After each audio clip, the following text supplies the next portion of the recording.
రాజధాని నిర్మాణ పనులు ఊపందుకుంటున్నాయి. అమరావతిలో నిర్మించే ఐకానిక్ టవర్ల నిర్మాణంపై ఏపీ ప్రభుత్వం ఫోకస్ పెట్టింది. ఐకానిక్ టవర్ల డిజైన్లను ఖరారు చేసే దిశగా వేగంగా అడుగులు వేస్తోంది. ఏపీ రాజధాని అమరావతి నిర్మాణ పనుల పునఃప్రారంభానికి కూటమి ప్రభుత్వం 2 రోజుల క్రితం శ్రీకారం చుట్టింది. అమరావతి పర్యటనలో పలు అభివృద్ధి పనులకు ప్రధాని మోదీ శంకుస్థాపనలు, ప్రారంభోత్సవాలు చేశారు. అమరావతి నిర్మాణంలో అండగా ఉంటామని మోదీ హామీ ఇచ్చారు.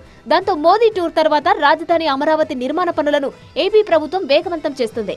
ప్రధాని మోదీ చేతుల మీదుగా పునఃప్రారంభోత్సవం పూర్తి కావడంతో రాజధాని పనులు పరుగులు తీయనున్నాయి.